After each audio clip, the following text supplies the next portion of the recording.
లగచర్లలో అధికారులపై దాడి కేసులో బీఆర్ఎస్ మాజీ ఎమ్మెల్యే పట్నం నరేందర్ రెడ్డిని పోలీసులు అరెస్ట్ చేశారు.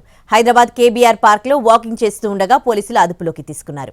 అక్కడి నుంచి నేరుగా వికారాబాద్ లోని అడిషనల్ ఎస్పీ డీటీసీ కార్యాలయానికి తీసుకెళ్లారు.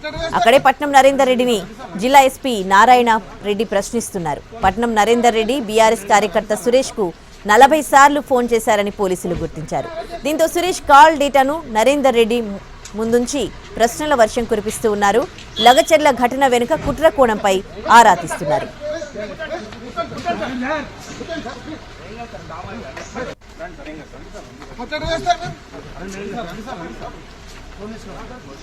రెండు రోజుల క్రితం ఫార్మా కంపెనీ అభిప్రాయ సేకరణ కోసం వెళ్లిన వికారాబాద్ కలెక్టర్ ప్రతీక్ జైన్ పై లగచర్ల గ్రామస్తులు రైతులు దాడికి దిగారు.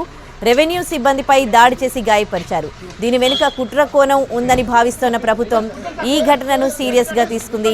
దాడి వెనుక సూత్రధారులను గుర్తించే పనిలో పడింది. ఇప్పటికే ఈ ఘటనలో పోలీసులు 50 మందికి పైగా గ్రామస్తులను ప్రశ్నించి 16 మందిని అరెస్ట్ చేశారు.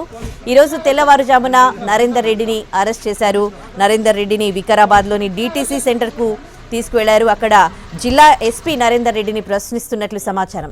ఇక దీనికి సంబంధించి పూర్తి డీటెయిల్స్ మా ప్రతినిధి పాషా అందిస్తారు. అక్కడి నుంచి పాషా, ఏ విధంగా కొనసాగుతోంది విచారణ అనేది? 40 సార్లు కాల్ చేసినట్లుగా ఇప్పటి వరకు అందరికి, అంటే ఇది న్యూస్ బయటికి వస్తోంది. 40 టైమ్స్ సురేష్ అనే వ్యక్తికి ఈయన మాట్లాడినట్లుగా నరేందర్ రెడ్డి మాట్లాడినట్టు. దీనికి సంబంధించి విచారణ ఏ విధంగా కొనసాగుతోంది?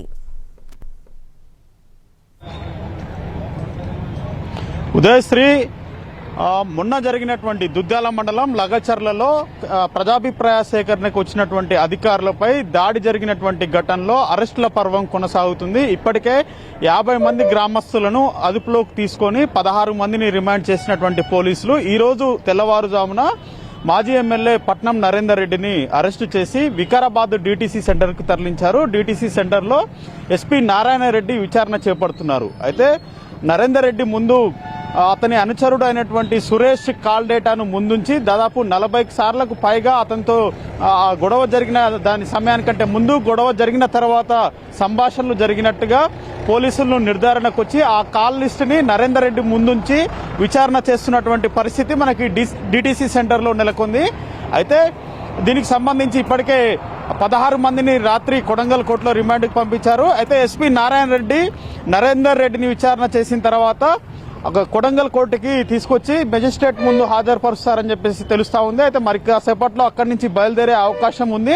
అయితే పూర్తి స్థాయిలో విచారణ కోసము తిరిగి మళ్ళీ కస్టడీ కోరే అవకాశం కూడా లేకపోలేదని చెప్పేసి పోలీసు వర్గాల ద్వారా తెలుస్తా ఉంది.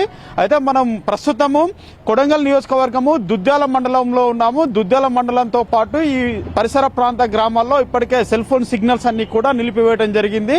అయితే పోలీసు నిఘాలో ఈ గ్రామాలు ఉన్నాయి. ఎవరు కూడా గ్రామాల్లో లేని పరిస్థితి కనిపిస్తా ఉంది. గ్రామాల్లో నిర్మానుష్యమైనటువంటి సిచ్యువేషన్ మనకి అక్కడ కనిపిస్తా ఉంది. గ్రామాల్లో ఉన్నటువంటి పురుషులంతా కూడా ఇతర ప్రాంతాలకు తరలి వెళ్లారు. ఎవరు ఎప్పుడు వస్తారో అరెస్ట్ చేస్తారనే భయంతో ఇట్లాంటి పరిస్థితి నెలకొందని చెప్పాలి. ప్రధానంగా లగచర్ల తండా, రోటిబండ తండా, దుద్యాల, పోలేపల్లి గ్రామాల్లో ఈ రకమైనటువంటి సిచ్యువేషన్ నెలకొంది. అయితే ఇక్కడ చేసేటువంటి నరేందర్ రెడ్డి అరెస్టును ప్రధానంగా బీఆర్ఎస్ ఖండిస్తా ఉంది. అక్కడ దుద్యాల మండల ప్రెసిడెంట్ గా ఉన్నటువంటి సురేష్, అతని ప్రధాన నాయకుడైనటువంటి నరేందర్ రెడ్డితో పదే మాట్లాడటంలో తప్పేంటని ప్రశ్నిస్తా ఉంది.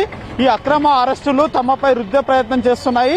గడిచిన 4 నెలల నుంచి ఈ ఆందోళనలు కొనసాగుతున్నాయి. ఏ రకమైనటువంటి హింసాత్మక ఘటనలు అప్పుడు చోటు చేసుకోకుండా నిన్న మాత్రమే చోటు చేసుకోవడం వెనుక జరిగిందేందో పోలీసులు ఆలోచించాలి, ప్రభుత్వం కూడా ఆలోచించాలని చెప్పేసి ఇప్పటికే బీఆర్ఎస్ నేతలు పేర్కొన్నటువంటి పరిస్థితి. అయితే ఫార్మా భూములు చిచ్చు పచ్చని పొలాల్లో పెట్టడం ఏంటని చెప్పేసి కూడా బీఆర్ఎస్ నేతలు ప్రశ్నిస్తున్నారు. ఒకవేళ ఇదే సమయంలో ప్రజాస్వామ్యయుతంగా ఆందోళన చేస్తే తప్పేమి కాదు. అధికారులకి ఇక్కడికి వచ్చినటువంటి అధికారులని వాళ్ళు అడ్డుకొని దాడి చేయడం సరైనది కాదని చెప్పేసి ఇప్పటికే అన్ని వర్గాల వాళ్ళు చెప్తున్నటువంటి సిచ్యువేషన్. మొత్తం మీద మరి కాసేపట్లో నరేందర్ రెడ్డిని అక్కడ ఎస్పీ విచారించిన తర్వాత కొడంగల్ కోర్టుకి తరలించే అవకాశం ఉంది. ప్రస్తుతం మాత్రం గ్రామాల్లో ఎలాంటి హింసాత్మక ఘటనలు జరగకుండా, ఎవరూ రాకుండా పోలీసు పహారాలో ఉన్నాయి. మొత్తం నిర్మానుష్యమైనటువంటి సిచ్యువేషన్ ఉంది.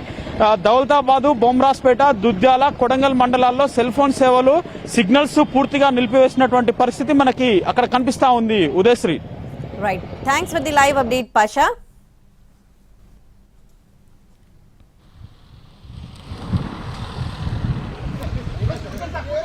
సార్